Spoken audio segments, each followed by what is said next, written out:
film crew disappeared into the Pennsylvania woods in 1980 to shoot a fake snuff film for practice. The footage sat unreleased for 40 years. That is the least disturbing thing on tonight's list. Subscribe now if you want every forgotten title this channel finds before anyone else mentions them. Like this video the second you recognize a name. And tell me in the comments which one of these 8 you are watching tonight. Because someone always says, one I have never gotten before.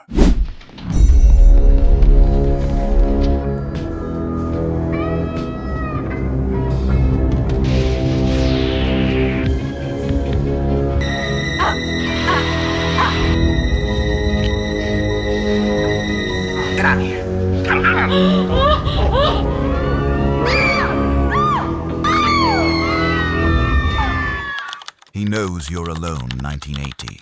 Directed by Arman Mastroianni. A young woman preparing for her wedding becomes the target of a killer with a specific fixation on brides-to-be, stalking her with a patience that builds across the film's entire runtime, while the people around her fail repeatedly to recognize the danger closing in. And Arman Mastroianni directed his feature debut with a visual confidence that critics at the time noted exceeded what the film's modest budget should have produced, building tension through sustained stalking sequences rather than relying on frequent violence to maintain audience engagement. MGM released He Knows You're Alone through wide theatrical distribution in 1980, positioning it within the post-Halloween slasher wave that had exploded across American theaters following that film's unexpected commercial success 2 years earlier. Caitlin O'Heaney plays the central bride-to-be Amy, with a performance built around mounting paranoia that the film validates repeatedly, even as the people around her dismiss her fears as wedding-related anxiety. A narrative structure Mastroianni used specifically to implicate the institutional and personal failures that leave Amy isolated against a threat everyone else refuses to acknowledge. Tom Hanks appears in one of his earliest film roles as a college student who becomes peripherally involved in the investigation, a casting footnote that has generated retrospective interest in the film far beyond its original theatrical reception. The killer's specific fixation on women approaching marriage gave Mastroianni's stalking sequences a thematic coherence the genre's more generic entries typically lacked, each kill connecting directly to the central psychological obsession rather than functioning as isolated set pieces. The bridal shop sequence in the film's second act, in which the killer's surveillance of Amy escalates within a space specifically associated with the wedding preparations the film's entire premise centers on, staged by Mastroianni with sustained visual patience rather than sudden shock, was the sequence most frequently cited by critics in 1980 as evidence the film's craft exceeded its budget category's typical execution. He Knows You're Alone has been released through Kino Lorber in a restoration. Arman Mastroianni went on to a substantial career directing television movies and series episodes. Tom Hanks has discussed the production in later interviews, with characteristic self-deprecation about his early career choices. Caitlin O'Heaney continued working in television throughout the 1980s. He Knows You're Alone built dread through institutional failure to recognize danger. Mother's Day built its horror from something the institutions never even attempted to address. 2 backwoods brothers and the mother who raised them specifically to hunt and torment hikers, in a film Charles Kaufman, staged with a satirical edge underneath its sustained brutality.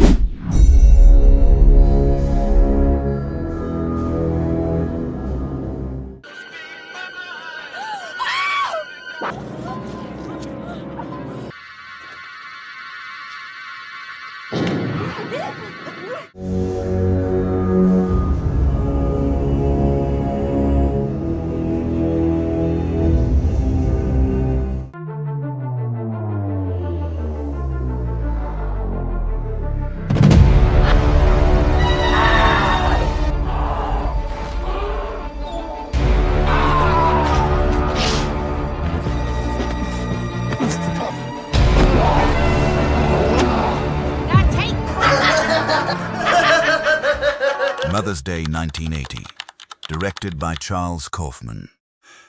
Three former college roommates reunite for a camping trip and are captured by two grown brothers and their domineering mother deep in the woods, where the mother has spent years training her sons in increasingly sadist games using television and media culture as both their entertainment and their instruction manual for cruelty. And Charles Kaufman built the film around a specific satirical target, using the brothers' media-saturated upbringing to suggest their violence was manufactured by the same television culture the audience itself consumed.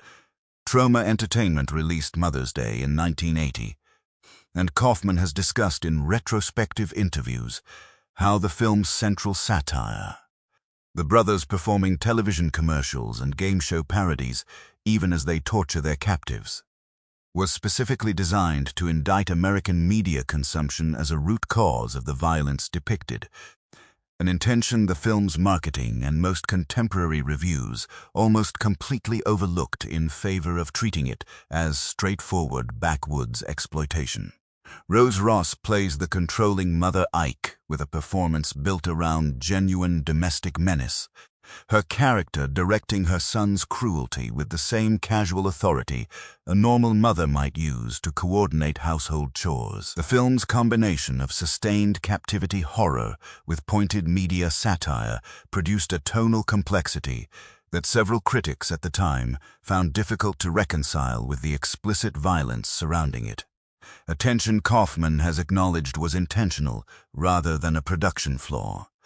The television parody sequence in the film's second act, in which the brothers force their captives to participate in a recreation of a game show format while the violence escalates around the performance, was the sequence most frequently cited by critics who recognized Kaufman's satirical intent as evidence the film was attempting something more pointed than the backwoods horror format typically delivered. Mother's Day has been released through Arrow Films in a restoration. Charles Kaufman made limited further theatrical features. A remake was produced in 2010, with no involvement from the original creative team. Rose Ross's performance has been increasingly reassessed by genre critics, examining the film's actual satirical ambition beneath its exploitation surface. Mother's Day used media satire to frame its backwoods horror. Graduation Day moved the killer-stalking teenagers' formula into a high school track team, and Herb Fried built the film around a specific athletic setting that gave the genre established conventions a fresh institutional environment to exploit.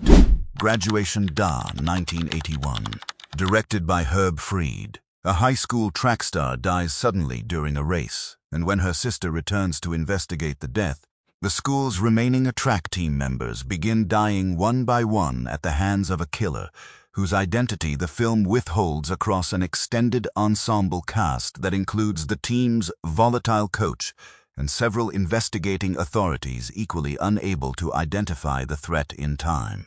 Sci-Fi Scope 3 released Graduation Day through American theatrical distribution in 1981, positioning the production within the broader slasher cycle's continued expansion into specific institutional settings the genre had not yet fully exploited.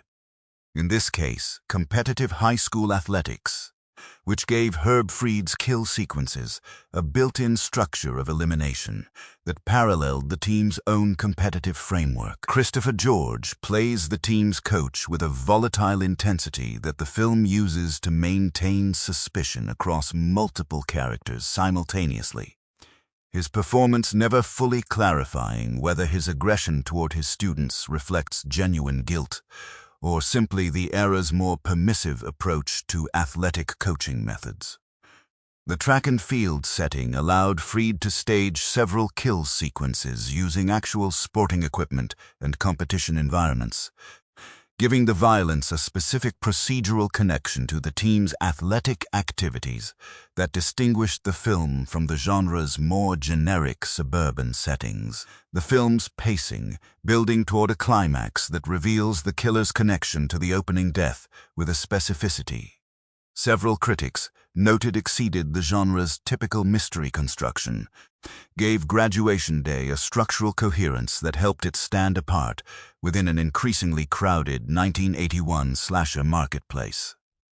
The locker room sequence in the film's third act, in which the killer's identity becomes clear through a confrontation staged using the school's actual athletic facilities, was the sequence most frequently cited by genre audiences. As the moment, Graduation Day's specific institutional setting produced violence with a procedural specificity the broader slasher cycle's more generic locations rarely achieved. Graduation Day has been released through Scream Factory in a restoration. Herb Fried made limited further horror productions. Christopher George died in 1983. The film's track and field setting has been noted by genre historians as one of the more specifically realized institutional environments within the early 1980s, slasher cycle's rapid expansion into every available setting. Final Exam 1981, directed by Jimmy Huston. A small college campus becomes the hunting ground for an unidentified killer during the stress and chaos of final exam week, and Jimmy Huston made the unusual choice within an increasingly graphic genre to minimize explicit gore almost entirely, instead building tension through character development and sustained atmospheric dread. A formal decision, several critics at the time noted, made the film feel almost deliberately old-fashioned compared to its more explicit 1981 competitors. Embassy Pictures released Final Exam through limited American theatrical distribution in 1981, and Huston has discussed in retrospective interviews how the production's restraint from graphic violence was a specific creative choice rather than simply a budget limitation. An approach that meant the film's commercial reception suffered precisely because audiences arriving expecting the genre's typical explicit content found Final Exam considerably more restrained than its marketing suggested. Cecile Baghdadi plays the central protagonist Courtney, with a performance built around genuine character development. The screenplay afforded more space than the genre typically allowed its eventual survivors. Huston using extended dialogue sequences to establish the campus social dynamics before the violence began, rather than rushing toward the kills. The killer's complete lack of explained motivation or backstory maintained consistently throughout the film without any of the third-act revelation the genre's other 1981 entries typically provided, gave Final Exam a specific bleakness that several critics found more unsettling than a clearer villain explanation would have produced. The fraternity prank sequence in the film's first act, in which a staged fake attack designed as a joke precedes the actual killer's emergence later in the narrative, was the sequence most frequently discussed by critics examining the film's specific structural choice to delay and complicate audience certainty about when the real violence had actually begun. Final Exam has been released through Code Red and Arrow Films in restorations. Jimmy Huston made limited further theatrical features following this production. Cecile Baghdadi did not continue an extensive film career. The film's deliberate restraint from explicit violence has been increasingly reassessed by genre critics as a specific formal choice, rather than simply evidence of insufficient budget. Final Exam restrained itself from the genre's increasing explicitness.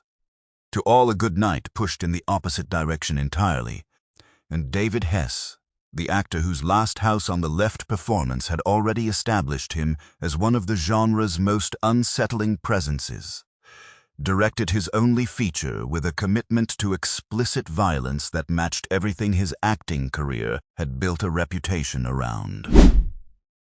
To All a Good Night 1980, directed by David Hess, a sorority house hosting a Christmas party becomes the target of a Santa-suited killer whose connection to a tragic accident at the same house the previous year drives an escalating series of murders among the assembled students.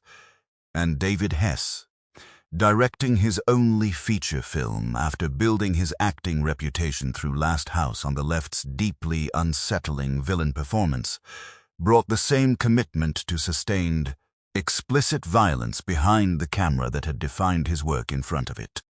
Intercontinental Releasing Corporation released To All a Good Night through limited American theatrical and drive-in distribution in 1980, positioning the film within the emerging holiday-themed slasher subgenre that Black Christmas had pioneered, and Silent Night, Deadly Night would later make more commercially prominent. Jennifer Runyon plays one of the central sorority sisters, with a performance navigating the genre's required survivor arc against an ensemble cast whose individual fates Hess staged with a directness that several critics at the time noted reflected his performer's instinct for sustained menace, translated directly into directorial choices.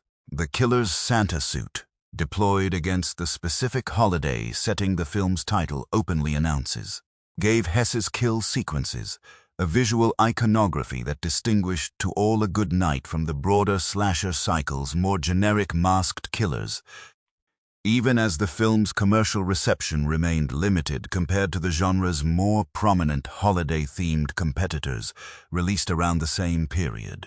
The Christmas tree sequence in the film's second act, in which the killer's violence intersects directly with the holiday decorations the sorority house has assembled for its party, staged by Hess with explicit visual commitment to the seasonal iconography surrounding the violence, was the sequence most frequently cited by genre audiences as the moment the film's specific holiday framing became inseparable from its sustained brutality. To All a Good Night has been released through Vinegar Syndrome in a restoration. David Hess returned primarily to acting following this single directorial effort, continuing to work in genre film throughout the 1980s. Jennifer Runyon continued working steadily in film and television. The film has been increasingly reassessed by genre historians examining Hess's complete body of work, given his unique position as both performer and director within the era's most disturbing horror productions. The Children, 1980, directed by Max Kalmanowicz. A school bus passing through a cloud of radioactive gas released by a nearby nuclear plant malfunction returns its passengers home transformed, their skin turned black and their touch now lethal to anyone they embrace.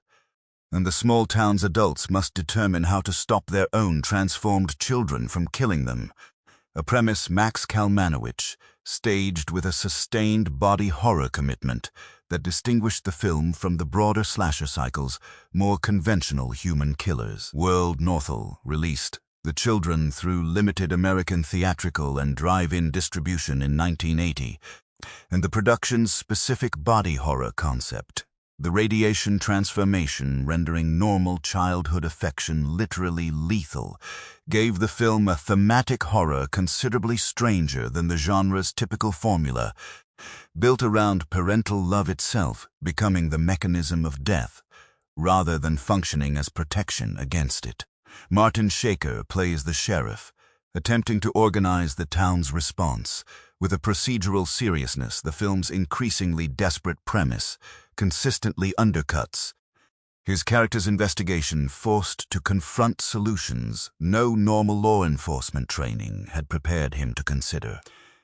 The practical effects depicting the children's transformed appearance and their lethal touch's aftermath were rendered with a graphic commitment that several regional censorship reviews specifically flagged, the body horror imagery considerably more explicit than the film's premise, involving child characters, might have suggested to audiences expecting a more restrained approach, given the subject matter.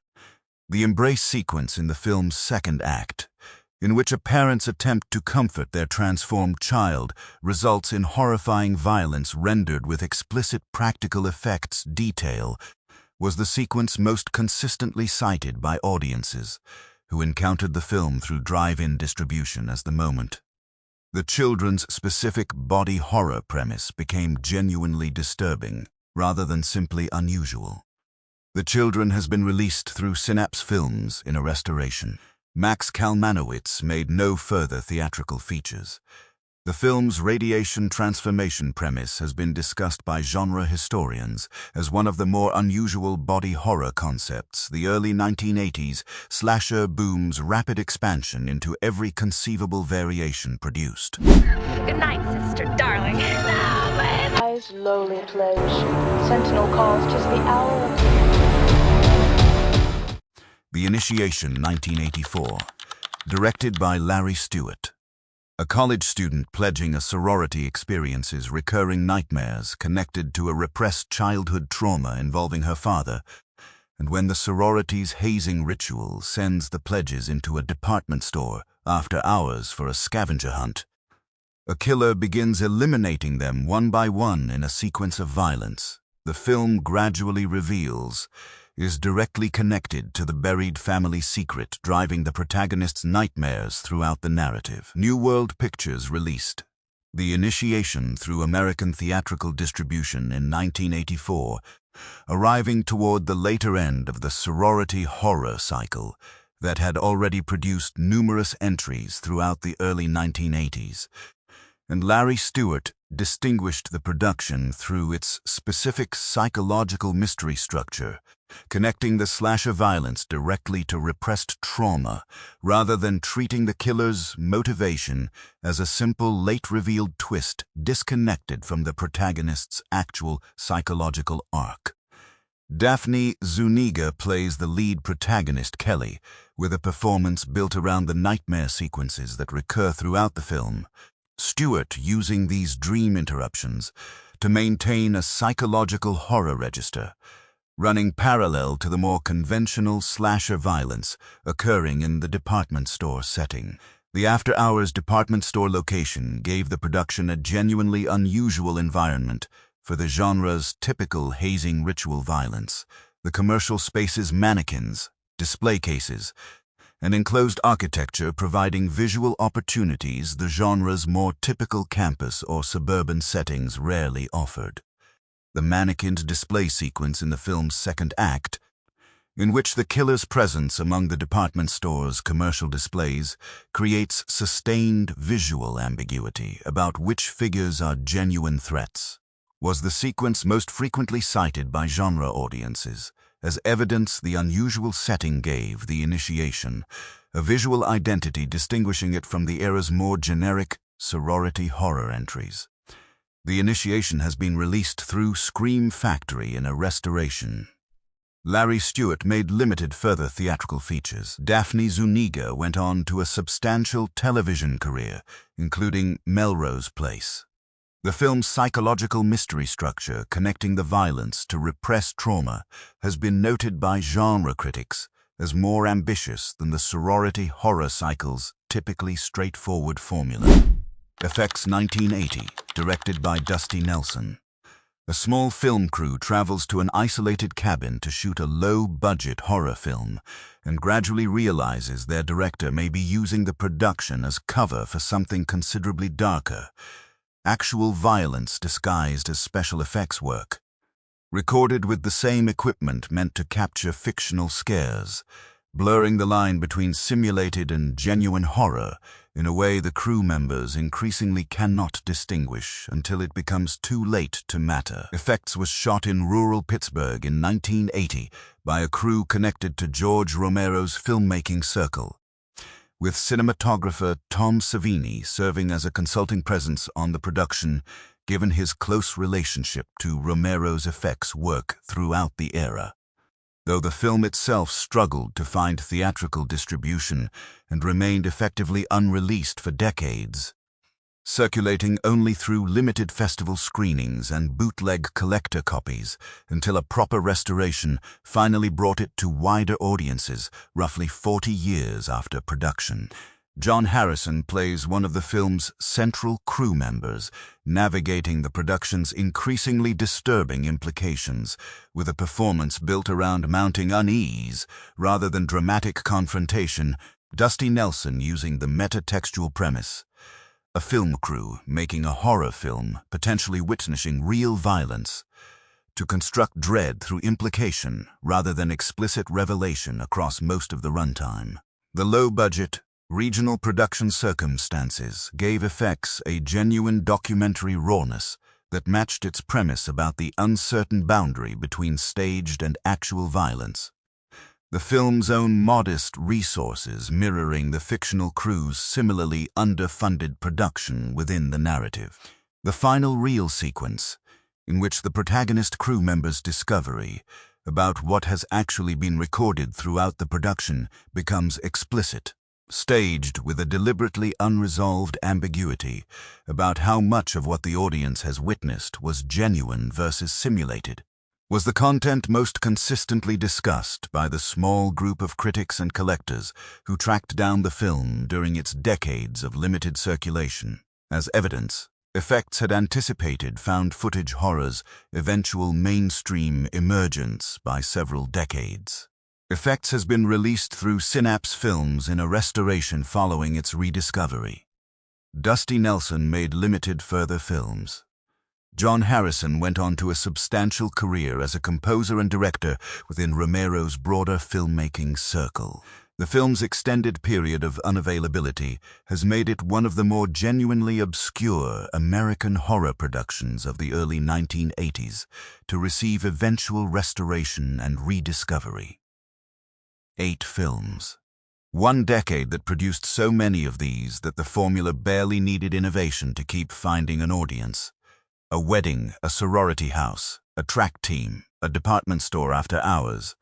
All of them eventually became someone's hunting ground. Which setting on tonight's list surprised you most?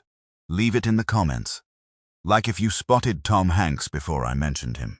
Subscribe. This archive keeps growing.